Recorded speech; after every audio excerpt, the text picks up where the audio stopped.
Ruler Gang. Man, you already know what it is. I'm back with more videos over here on Ruler Gang clips. Man, I just got to tell y'all, I've been seeing a lot of stuff. I've been watching everything. And I see that your boy Compton Ricc responded to Bricc Baby. Now, I didn't do an initial video on this particular conversation because I kind of figured Ricc would come out with his own response, as well as 600 is like commenting on this or whatever. But I just want to get my little spill on this. Now, Bricc Baby did a live yesterday, or whenever he did it, and he was saying some real crazy stuff about the OG Compton Ricc from Nutty Block. Now, we know that Bricc Baby puts everything on 6-0 and this and that and cuz this and that, whatever. At the end of the day, he's calling Compton Ricc out, saying he needs to stay in Compton business and stay out of LA politics or LA business. Now, when we talk about people staying out of certain people's business, it becomes biased when you got someone like Bricc Baby who speaks on a lot of different things, because at this point, he's a YouTuber, he's a blogger. So he's going to speak on Compton stuff, he's going to speak on LA stuff, he's going to speak on Atlanta stuff. He's speaking on a lot of different business from a lot of different areas that he doesn't actually, that he's not from, or that he doesn't actually live in. But when it comes to him and somebody critiquing him, Compton Ricc has to stay in Compton business. It don't work like that, cuz at the end of the day, though, we see a lot of people calling a lot of people out, saying a lot of different things. But I'm going to be honest, I'm going to be real with y'all. I done heard a lot of people say a lot of different things about Compton Ricc, but nobody actually wants to get those hands with Compton Ricc. Now, Compton Ricc is down to catch the fade. He's talked about it. We can link up. You should have called me. You know what I mean? We can go to wherever you want to go to. We can get it down how we supposed to get down like men, and then shake hands or whatever you want to do after that. He also said nutties don't apologize.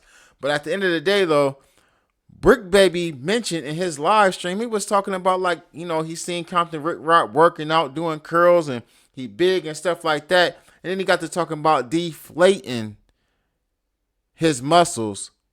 And he started mentioning, like, hammers, like what he could use, regardless if it was big or small, to deflate somebody.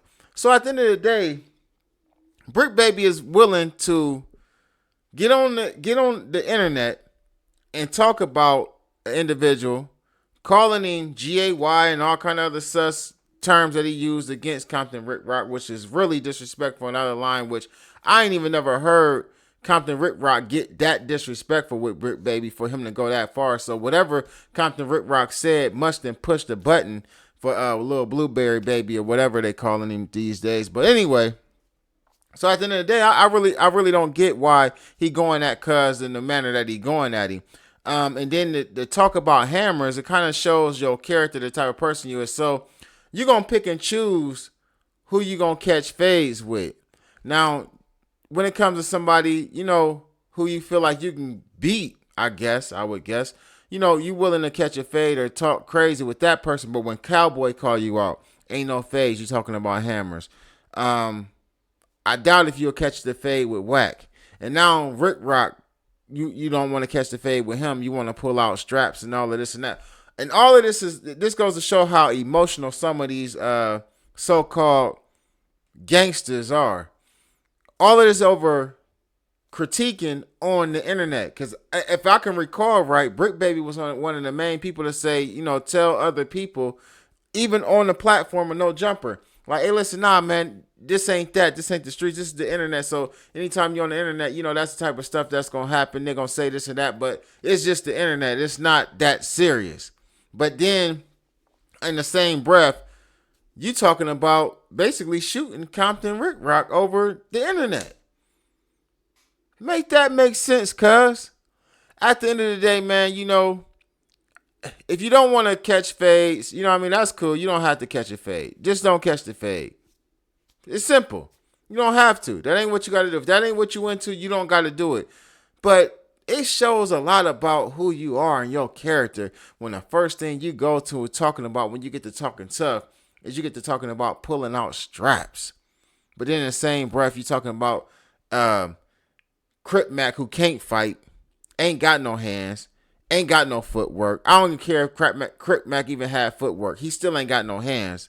I'll put him on his back pockets. But he a little under he younger than me. So I got little homies that'll put him down, right? But At the end of the day, though, you get to you get to talking about like, you know what I mean, this person and that person fading because you know they doing a hands up, guns down thing, but in the same breath you talking about shooting Compton Ricc. And I didn't notice that about a lot of these YouTubers that be on here talking about catching fades. Like this, and I ain't gonna say nothing about nobody else because this ain't about them. This is about Blueberry Baby. At the end of the day, a lot of y'all want to deflect and say, like, I got somebody for you, or I got somebody that, but when you gonna catch your phase? Or is you gonna always hide behind that hammer though? That just go to show the coward in you, man. Get in the comment section. Let me know what y'all think about this. Y'all already know what it is. Ruler Gang.